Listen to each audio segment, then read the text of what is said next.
Staying on the forum, the calmer tone of this year's forum may ease fears about another crisis, but questions still remain on whether it can translate to a lasting worldwide recovery. Economist and professor Mauro Guillen gave us his insights into what could be in store, starting with Europe.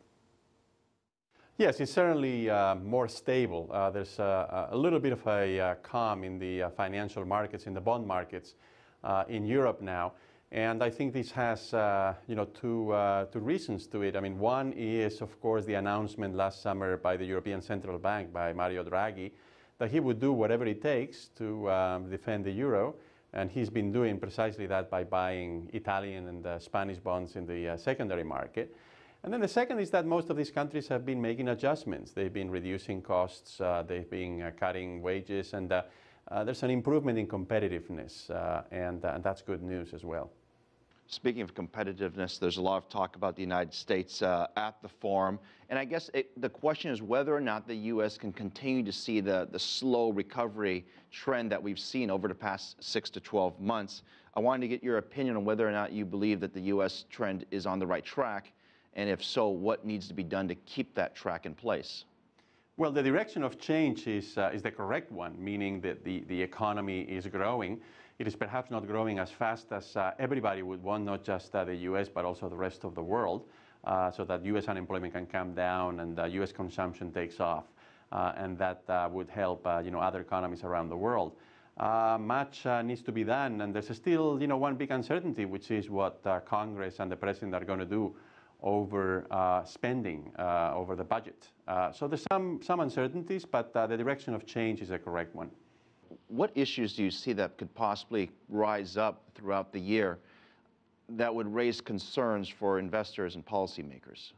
Well, the European problem is not resolved, so there could be another round of speculative attacks on certain countries with yields on their bonds going through the roof again. I mean, that could happen. I don't think it's going to happen again because the ECB, the European Central Bank, has come out very strongly in defense of the euro.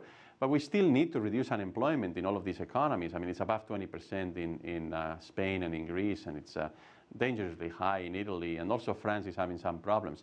I think the other big question mark is Brazil. Is Brazil, which is a very large BRIC economy, going to get its act together and start growing again, because it's growing at less than 1%.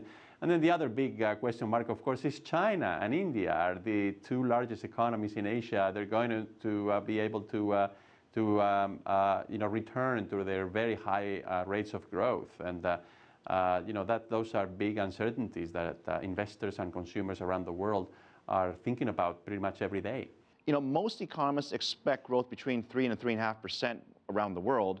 Of course, there's going to be weak spots and strong spots. Where do you see the strongest area of growth? You mentioned partially some parts in Asia.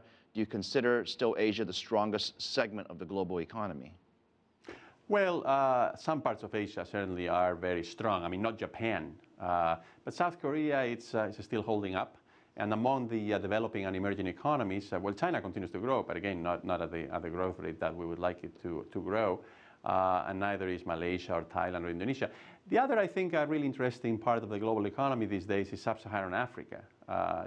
We still see very robust growth there. I think it is the next frontier in the global economy, is the next wave of emerging economies. And we want sub-Saharan Africa to do well. And unfortunately, of course, there's some political turmoil in Western Africa now, in Mali. But that's another area, I think, part of the world to watch.